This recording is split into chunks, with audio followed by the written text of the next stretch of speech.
Hi, I'm Natalie Brunell. Thanks so much for checking out the CoinStories podcast, where we get to hear from experts on Bitcoin, investing, financial markets, and the current state of the economy. This podcast does not provide financial advice. It is for educational and entertainment purposes only. This episode wouldn't be possible without my partners. First up, Okcoin. Okcoin is one of the fastest growing and most secure global cryptocurrency exchanges where you can buy and learn about Bitcoin. Okcoin is committed to investing in educational content, funding Bitcoin and Lightning developers, and providing grants to entrepreneurs in the space.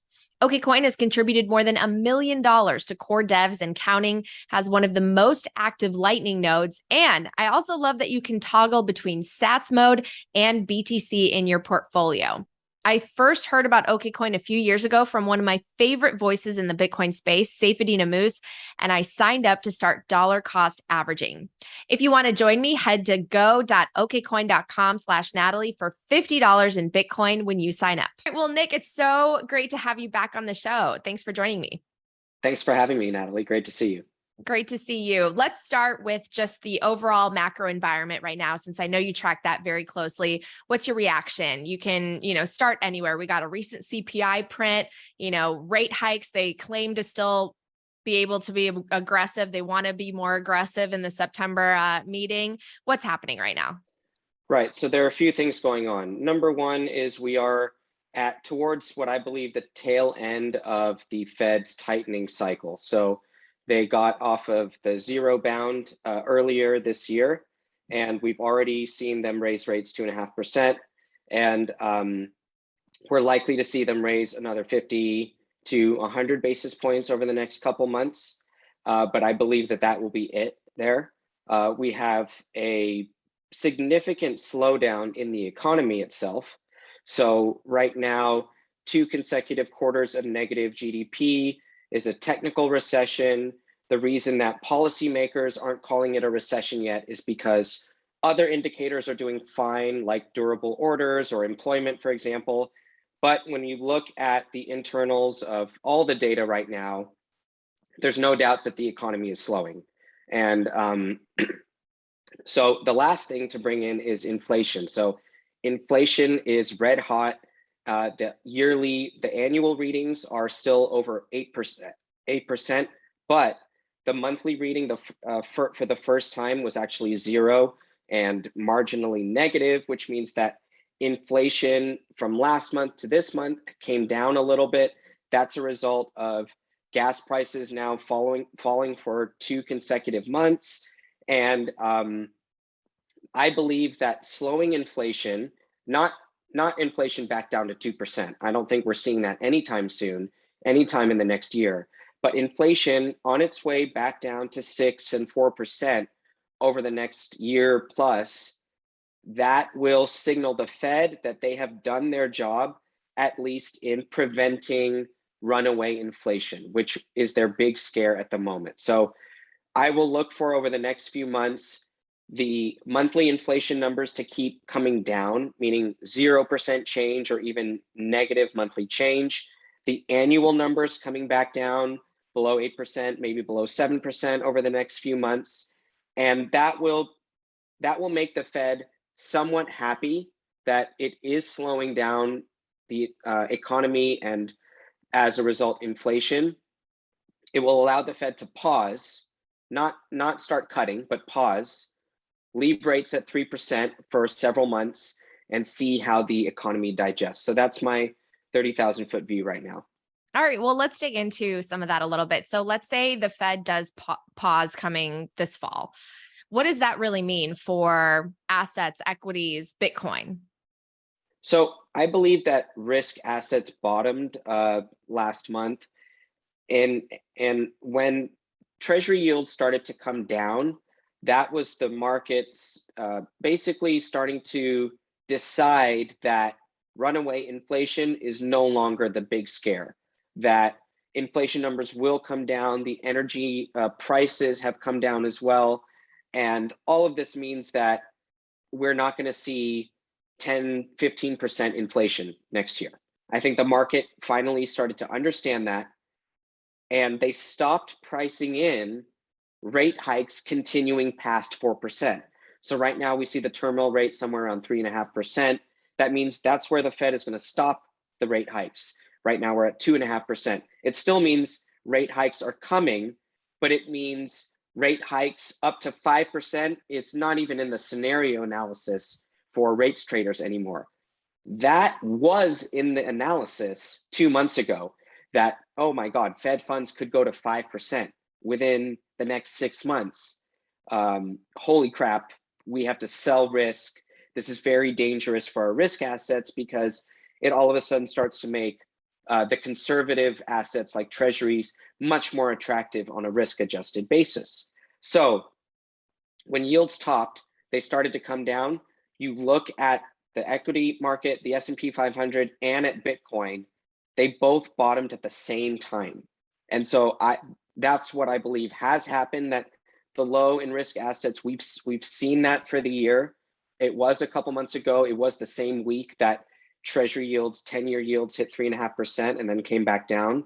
Right now, Treasury yields are at about 2 3/4, so 75 basis points lower than that day. And so we're 75 basis points lower than the max fear of runaway inflation. So I think risk assets will do okay in that I don't think we're going back down to the lows or going lower than where we were in June. But I don't have a crystal ball as to are stocks cheap or expensive here. I do think Bitcoin had its bottom as well for this cycle below 20K.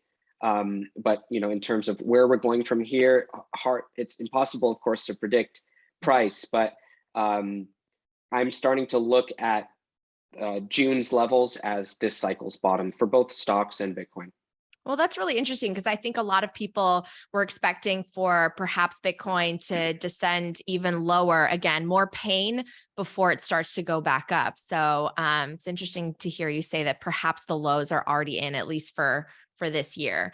I wanted to mention treasuries. You brought them up. The 10 and the 2-year treasury yield curve inverted. Can you kind of break down what does that mean? Historically, what does that mean? And when do you think that might change? Sure. So right now, the 2-year, 10-year yield curve is deeply inverted. It's not just inverted. And what does it mean? It means that when we have a 2s, 10s yield curve inversion, every single time we've seen that over the last many decades, not just a couple cycles, but many decades, 4 or 5 decades, we've seen a recession follow. So why does that happen? And let me break that down. The 10-year yield it's supposed to give us an idea of where the investor expectations are for growth and inflation over the next decade. The 2-year yield is supposed to forecast where the Fed funds policy rate is going to be over the next 2 years. So when the 2s, 10s yield curve is inverted, that means that the policy rate expectation is higher than the rate of expectation for growth and inflation. This means that the policy rate is actually going against the economy. It's serving to choke off growth at a time when the growth expectation is falling. And so when the 2s, 10s yield curve is inverted, it is a signal that the Fed has been overly restrictive relative to the market expectations for the next 5 to 10 years of growth. And so it does lead to recessions. It doesn't cause a recession, okay? It's the market signal that a recession is coming because the 10-year yield has been falling, which means that the market is expecting lower growth to come. The 2-year yield is stubbornly high as the Fed is still committed to hiking, because the Fed looks at things that are backwards looking, right? It's not looking at what's going to happen. So when the Fed started hiking in March, it's not thinking about what's going to happen in 3 years. It's thinking about 8-9% inflation. At that time, it had just gone above 7, I believe, or it was around 7% CPI in March. So that's all the Fed cared about. So they're going to raise rates, but then the markets start saying, okay, growth is actually going to slow next year. And then the rate hikes are going to make the economy slow even more. And it does end up corresponding with recessions. So the recessions follow the yield curve inversions, sometimes by a few weeks, sometimes by even a couple years. But it right now, we ended up getting the recession at the same time as the yield curve inversion if we're going to use the negative GDP numbers that we've had. Yeah, it's been really interesting to see just sort of the public relations about how, no, we're not in a recession because we have low unemployment. And I've been learning that low unemployment is actually not the greatest indicator when it comes to stock valuations and the future of where the markets are going. So maybe can you talk a little bit about unemployment numbers? How did you interpret the latest jobs numbers? And obviously they're a little bit misleading, right? Because less people have full-time jobs. More people are taking on a second job because apparently they can't afford to live on just one. Yes, so I'll plug the Bitcoin layer and the content that we're putting out right now, sponsored by Voltage. We have basically this situation that we have hundreds of economic indicators every month that come out. Some of them get massive headlines, for example, GDP and the unemployment number. But GDP and unemployment, neither are data points that we look at the Bitcoin layer. We're looking at other indicators that I have learned over my career are more reliable, and more importantly, they're leading and concurrent, not lagging. So that's the main thing about unemployment numbers. They are severely lagging in telling us where we are in the economic cycle. Why? Because when companies start losing money at the margin, they fire people later. They don't fire people before the margins go down. The margins get squeezed and they fire people. So firings happen after a slowdown in the economy, or not even at the same time. It's lagging, truly lagging, and it's definitely not a leading indicator. So at the Bitcoin layer, we've come up with this economic cycle wayfinder, which is basically an average of three of our favorite indicators, one being ISM manufacturing, which is a survey of manufacturing firms in the US. Another is small business optimism, again, a survey of entrepreneurs. And another is UMichigan consumer sentiment, which is a survey of consumers. Basically, are you going to buy a fridge or a washing machine this month, yes or no? And are you more likely to buy that washing machine this month versus last month? And those are basic sentiment indicators that give us a great lead on where the economy is going to go. So we try to look at leading indicators, and especially in PMI data, which is another way of saying survey data. The ISM manufacturing survey is a form of PMI data. Within PMI data, we get inflation readings, we get new orders readings, and we get employment readings. So we actually learn from the manager. The M in PMI is for manager. We learn from the manager, are you going to hire more people this month versus last month, or are you going to fire more people? And that's a survey. It's not even the hire or the fire itself. It's just a question, and we get that data before it happens. So we look at survey data because it tells us where we're going. The survey data has shown a slowing economy since last year, since 2021. In the spring to summer is when we had the highest reading across these surveys, and they all started to decline.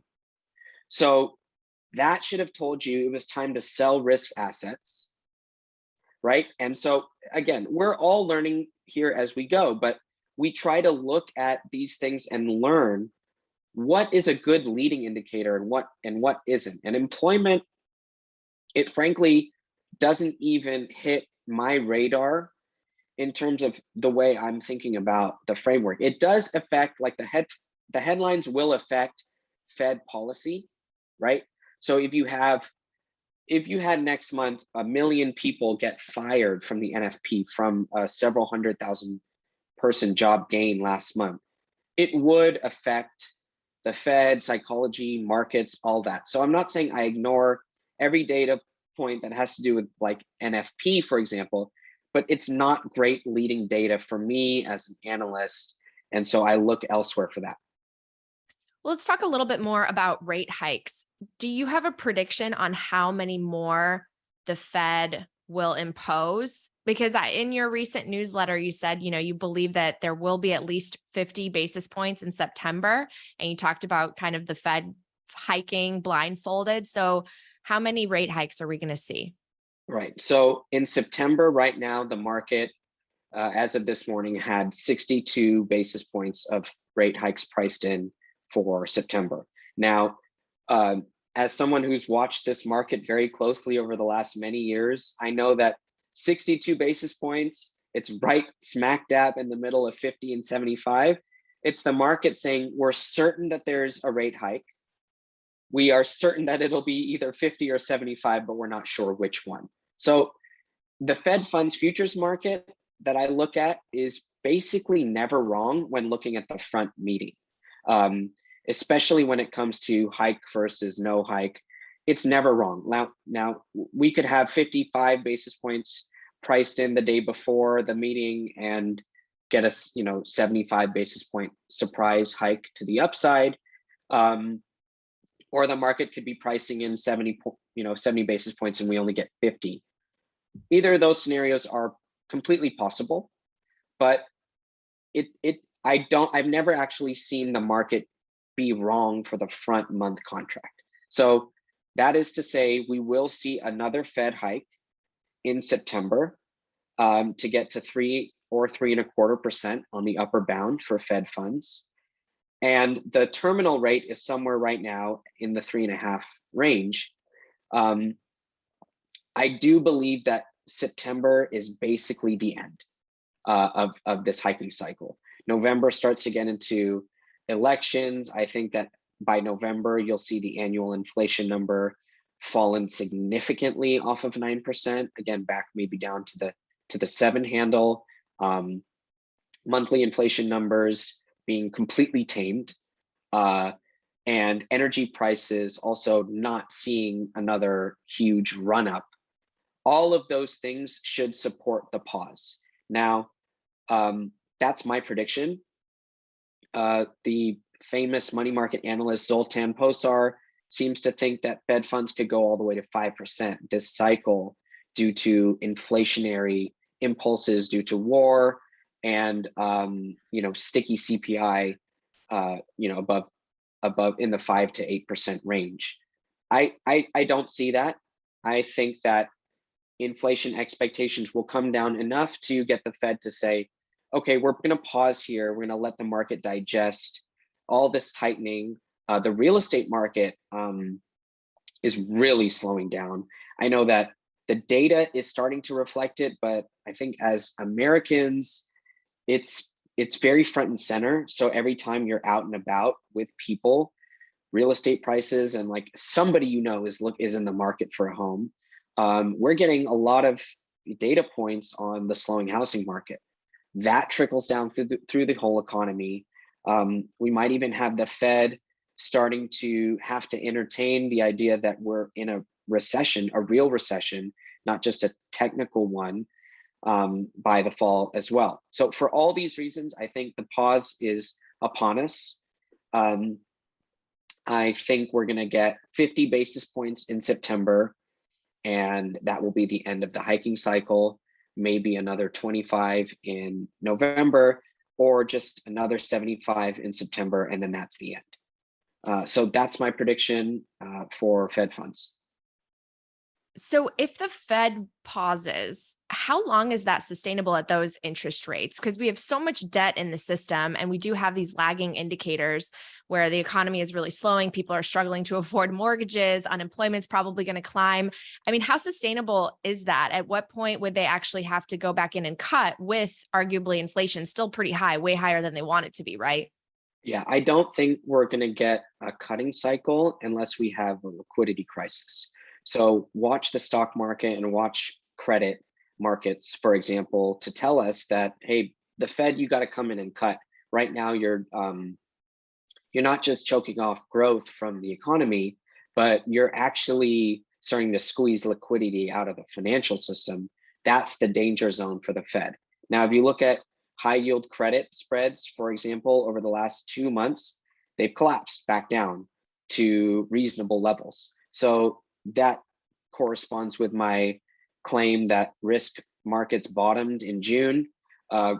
Credit spreads also topped in June as well. So I think that they could actually leave rates at 3% for quite some time, as long as stocks tread water, high yield credit spreads tread water, and inflation creeps back down. They can say, hey, and here's actually the window to listen for and to watch for.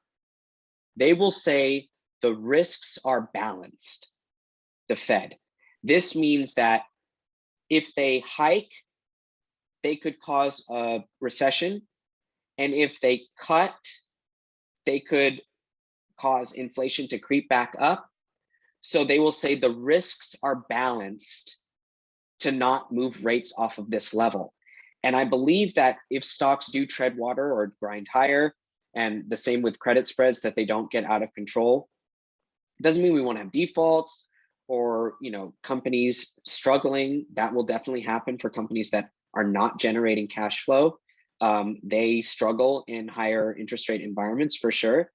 That all could happen without the Fed rushing to cut rates. And that is pretty much my baseline expectation. If you were to force me to make one over the next 12 months, it would be Fed 1 or 2 more rate hikes, pause, and a sustained pause, not a rapid rush to cut rates again or more QE. We're still going to be in a QT environment, rolling down the balance sheet. So they can still be tightening policy without raising rates. And they might even say that after September. They'll say, we're going to pause rates, but we're still trying to reduce the excess liquidity in the system by rolling off our balance sheet. We think that that's sustainable over the next few months. And we'll see how stocks, and I think stocks already expect this. And they've responded, stocks are not back at all-time highs, but they're also way off of the lows. There's still 10% to go to get back to the all-time highs. It could take another year to get there. And that would be great for the Fed. They'd be able to pause that whole time and let excess come out of the market. And that's really their stated goal. The Fed says, we want excess risk out of the market. That drives asset bubbles and runaway inflation. We don't want that. So that would be my expectation. So you don't predict a liquidity crisis. You expect the Fed to be able to kind of take things down slowly, even though QT hasn't even really started. They have to push that in the fall a little bit more aggressively. So I watch liquidity metrics, right? I can smell a liquidity crisis as it's brewing, but it's hard to see a liquidity crisis when nothing is brewing. So a few months ago, as risk was selling off, you had a risk of a liquidity crisis. I could smell it with high yield spreads. I could smell it in the VIX. I could smell it in the LIBOR spread to Fed funds, which was starting to increase again. And so there were indications, but then the VIX comes back down, high yield spreads come back down, LIBOR stops increasing relative to Fed funds, and crisis averted. So all of those signs have come back to the totally muted levels.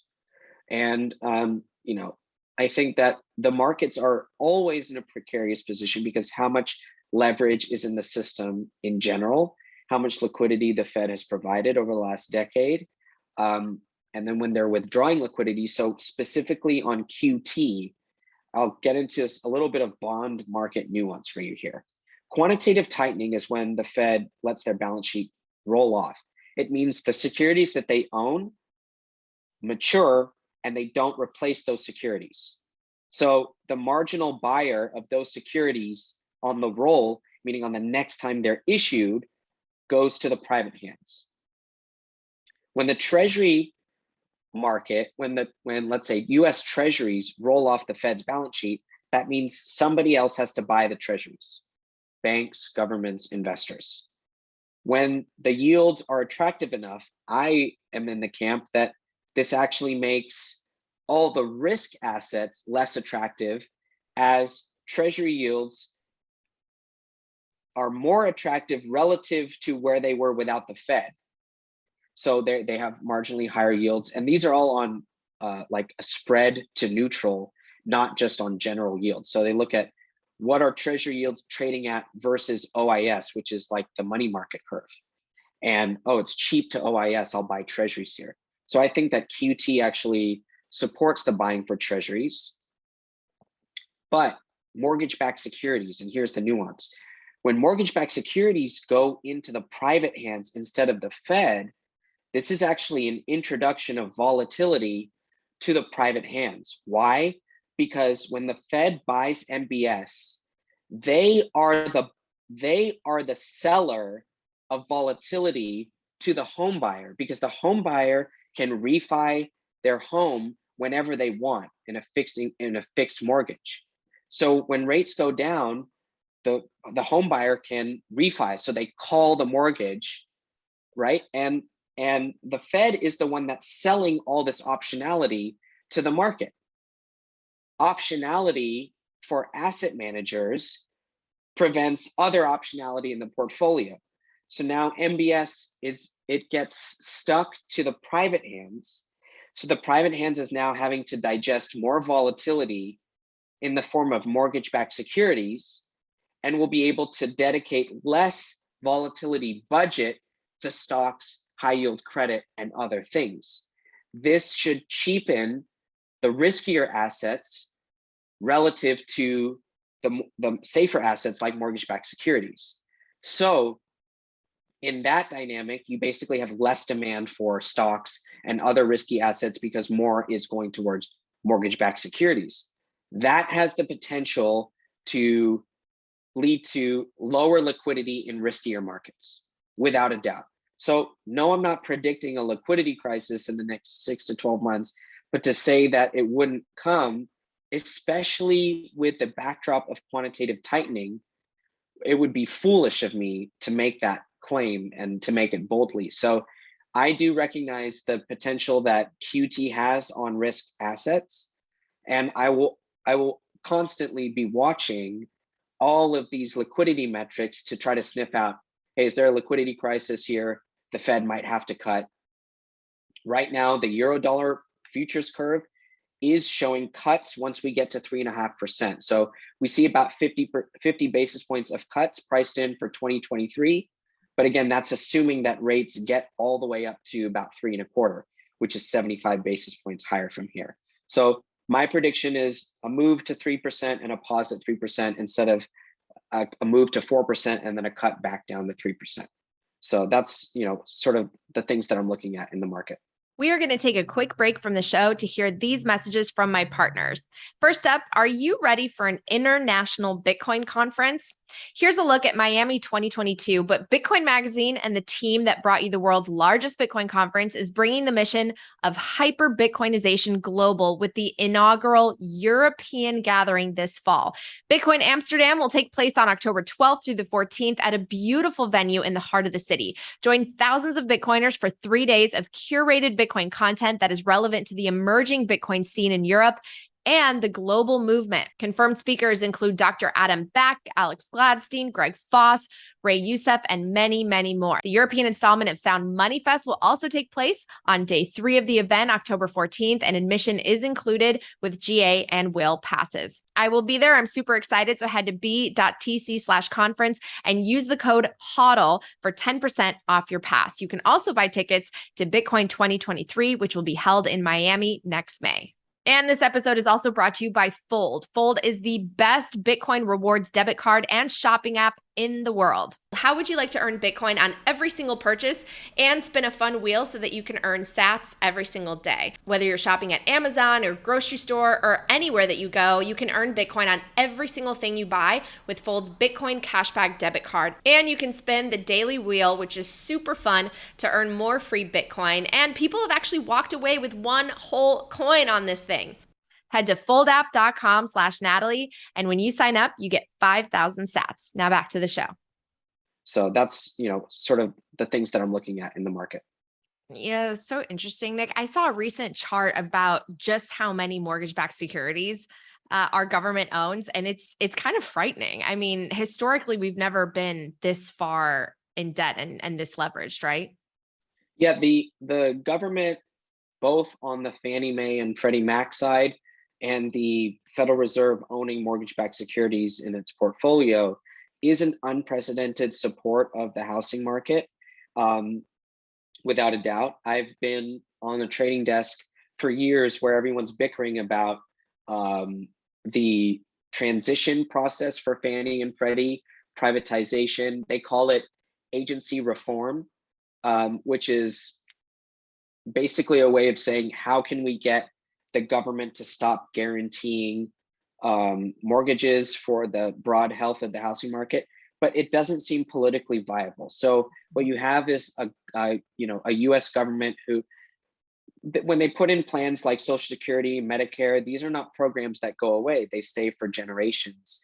And despite any of the negative externalities that they might cause, because of the positive externalities as well as the broad popularity, from political perspective. So housing being supported by the government, both Congress and both parties and the Fed, it doesn't seem like that's something that can change physically in the next, let's say, 2 to 4 election cycles. It never makes its way to the top 5 of politically charged issues. So it'll always stay. We might have marginal reform, but that doesn't mean that the support is going to go away. So that just means that real estate prices have a monetization bid embedded in them, which means that house prices are higher than where they would be without the government policies. But how much higher, we might never know because the policies aren't going anywhere. So yes, there's a ton of support, but it's not going away necessarily, which means that I don't think that real estate values are going to be impacted by any congressional move or even a Fed move. They will respond to market dynamics. Right now, interest rates are preventative for many people to, buy a new house. That's going to slow down the market. It's going to keep houses on the market for longer. Prices will come down, and the market will adjust without, the government saying we're going to pull back support from single-family housing support. In fact, there's a lot of support going into the multifamily buildings that are funded by Freddie Mac. So Freddie Mac has their K program, which they raise debt, they issue bonds to the investment public, and those bonds end up funding big apartment complexes that are considered affordable housing in certain parts of the country. So there's a lot of support from the feds on this front. That's super interesting. I want to turn a little bit more to Bitcoin now. What do you think that a sustained Fed pause means for Bitcoin? Not much. So right now, the drawdown from 70K to 17K definitely had components of Fed tightening in there, just like an overall fear that the Fed would raise rates to 5%. Risk would just get dumped across the board. Bitcoin is owned in a leveraged manner by a lot of funds that own stocks as well. And so when Bitcoin was declining alongside stocks, it was this liquidity issue, not in the core of the fixed income markets or the money markets, but on the outside of asset classes. So that includes risk and includes Bitcoin as well. So once we saw leverage come out of the system, Bitcoin's price has bounced by 40% as of today. I mean, that's a pretty significant bounce, even though we're still in the recency bias from 70K. It is quite the bounce. So I think that the Fed's outsized influence on Bitcoin price action specifically is a 2022 first half issue, and won't really affect. I don't think it'll affect Bitcoin here over the next year. And I think that even as the Fed, the longer the pause happens, the more likely it is that the cuts will follow. And then Bitcoin will like that, as stocks will as well, that they like easy money, low rates. And so I think Bitcoin will respond positively. But Bitcoin has right now its own fundamentals to grapple with over the next year. Meaning, what is Bitcoin's place in the geopolitical landscape? What is, a sovereign nation adoption going to look like? What is the banking infrastructure adoption of Bitcoin going to look like? How is Lightning Network functioning into some of the infrastructure of Bitcoin's financial system? How much are stablecoins a part of what banks are going to use for their infrastructure? And what's the interoperability of those stablecoins with Bitcoin versus other types of digital assets? So the war, and it is a war between Bitcoin as financial infrastructure and other quote unquote DeFi projects that are centralized and do have major central points of failure, but banks like that because they're able to control it. So where does Bitcoin fit in with all of these changes? Banking system, sovereign adoption. We know where it fits in with retail adoption. People love Bitcoin. America, LATAM, Asia, Africa, Europe, people love Bitcoin. But governments and banks, who loves Bitcoin? Well, American banks seem to start to love Bitcoin. The US government, both sides of the aisle, have people that are starting to be aware of how American Bitcoin is. Europe, you can kiss goodbye in terms of support from the government. They just can't get out of their socialist mentality. So I don't think you see any love for Bitcoin from the European bureaucracy or banking infrastructure. But in the emerging markets, you're going to see tons of Bitcoin adoption. Some are going to make it legal tender. Others are going to allow their banking system to build on Bitcoin rails. So that's the stuff that's going to matter for Bitcoin. Adoption. That's what everybody, I think, is watching on the longer term scale. We're all just watching adoption. And on the shorter term scale, we can look at the Fed and the rates markets and the stock market as signal to try to position portfolios. But I don't advocate Bitcoin trading, never have. I don't advocate trying to pick bottoms and tops in Bitcoin, never have. I advocate an allocation to Bitcoin, 100% Bitcoin allocation within your cryptocurrency portfolio as the only conservative way to allocate to cryptocurrency. So those are the things that I advocate for. And I like watching the charts and making short-term and medium-term price calls, but I'm not a trading service or anything like that. I'm a markets analyst, and I like not being a hedge fund manager. Let's just say I like not having the risk positions on myself. I have my own portfolio, and I write about my views, and I consider myself very transparent in the way that I go about my research process. That's right. I love that. And I'm the same. I advocate no trading, just hodling, dollar cost averaging. But speaking of adoption, you made a really great video recently. It was like an 8-minute video about the Coinbase and Blackrock partnership. So can you maybe kind of summarize your take on that? Because I know you talked a little bit about Aladdin, this asset management platform software, and how BlackRock is essentially connecting Aladdin with Coinbase, and that might lead the way for other institutions. Yes. So one of the big things I think in Bitcoin over the last few years is the institutions are coming. It was everyone's, favorite, some people's favorite meme, and then others, it was their favorite to say, institutions don't matter for Bitcoin. We don't need institutions. The price will go up without institutions. So skipping that argument, that back and forth for a second, because I think both are true. If a bank comes in and buys $1 billion of Bitcoin, that's good for Bitcoin adoption. But also the retail public is what has driven Bitcoin adoption so far. So it doesn't really matter how much we think the institutional adoption for Bitcoin will be. So I'll set that up as the first thing. But what did BlackRock do? So BlackRock, famously manages like $10 trillion of assets. A lot of these are in the form of ETFs and other mutual funds and all of that kind of stuff. So we did not get an announcement from BlackRock that it's going to start allocating part of its $10 trillion to Bitcoin. That is not the news that we got. Okay, the news that we got is that BlackRock has a product. It's called Aladdin. This is a software.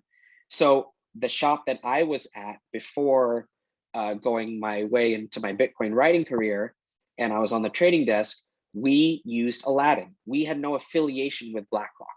Okay, this means that BlackRock sells a software that's an asset management tool outside of the BlackRock ecosystem, right? The company I worked for wasn't named BlackRock or wasn't owned by BlackRock. We didn't even really have BlackRock ETFs in our portfolio. You see, they have nothing to do with each other. So we have this Aladdin software, right? Now, the Aladdin software that so BlackRock portfolio managers use Aladdin. So yes, there's trillions of dollars being managed by people that use Aladdin within BlackRock, but then also trillions being managed by investment managers using Aladdin that have nothing to do with BlackRock. All of those investment managers now in their Aladdin software will have a Coinbase connectivity.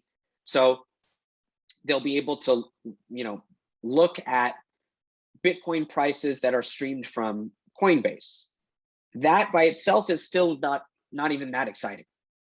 The exciting part is that some of these asset managers who have made this request, by the way, to connect to Coinbase, those asset managers will open an agreement basically with BlackRock, sign something or engage in a contract that allows them to purchase Bitcoin via Coinbase Pro via Aladdin. So you still have to have the Aladdin software. You'll still have to have the Coinbase part turned on. Then you'll have to have some documentation that says we can turn on with the Coinbase Pro exchange and actually send allocations through the software so that when we get Bitcoin, it comes back into our Bitcoin wallet or however it manages the back end of the storage. So that's the news, that Aladdin now has Coinbase Pro connectivity and not just analytic monitoring, but actual trading and dollars that can leave and Bitcoin that can come back. That's the big news. So what is the impact for Bitcoin? Just as any other institutional rail, it's another way for dollars to be exchanged for Bitcoin in a very quick way, but now also connected to the most popular asset management software on the planet, which is a product of BlackRock. So there's so much nuance in this news in just a headline. That's why I wanted to make the video to break it down for people that it is super bullish. I'm very excited about this news, that it can lead to more adoption. But let's not just celebrate every institutional headline and think that we're going to get $1 trillion of Bitcoin demand within the next month. No, it's a slow process, and we're here to cover it in a sensible way without too much hyperbole.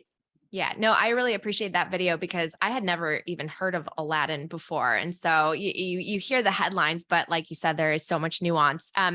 Before we start to wrap up, I wanted to ask you your take on what's going to happen, what potential risks there are to Bitcoin when Ethereum merges and moves to this proof of stake model, and everyone there's this risk that everyone's going to pile in and say, well, now here's the ESG friendly token and Bitcoin is the one that's bad for the environment. What do you think about everything that's happening leading up to this merge?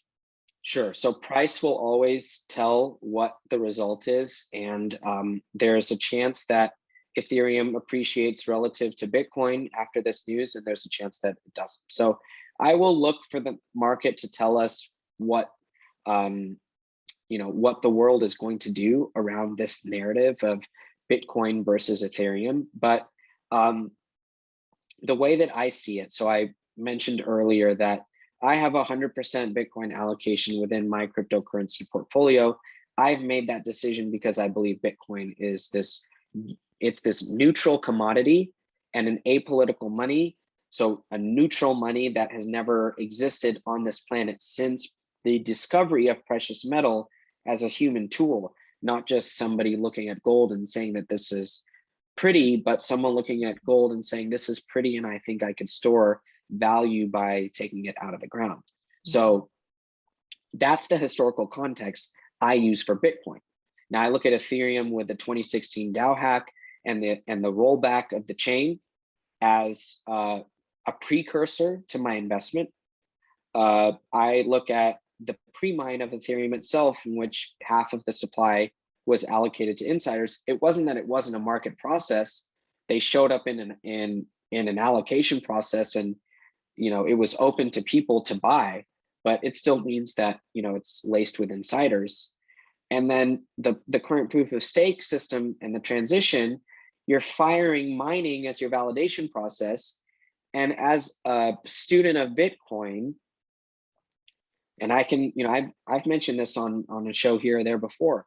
When I learned in Andreas Antonopoulos' book, Mastering Bitcoin, what the word nonce meant, number only used once, and how a miner wins a block reward with hashing and SHA-256, it crystallized in my mind why this thing is worth something. It's because of proof of work. That's where the value comes from. That's what makes it neutral money. It is proof of work. The mining of Bitcoin, you want to understand Bitcoin, try to explain to a 5-year-old what the word nonce means. And I promise you will have understood exactly what Bitcoin is. So if Ethereum is going to fire mining as its validation process, it isn't the same thing as Bitcoin, not even close. It resembles a security. Proof of stake is a shareholder system. That is, people might value that. And look, Natalie, at the market, there is $200 billion worth of money allocated to that asset. There's also, there was over $1 trillion allocated to Tesla at a point earlier this year for a product that, would take decades to sell $1 trillion worth of cars, in terms of profit margin. Yeah. So there are overvalued, undervalued investments at all time. I'm no one to say Ethereum today at 200 billion is over or undervalued. I just know that it's not a global macroeconomic asset. It's not part of my framework. And I can't look at Ethereum fundamentals and try to make sense of what the price is going to do, because they're central decision makers. It's why Apple and Tesla and Google and ExxonMobil aren't in my research framework. Like, I don't read the ExxonMobil earnings report. I don't read the Apple earnings report. I'm not going to read the Ethereum proof of stake update. It's a security to me.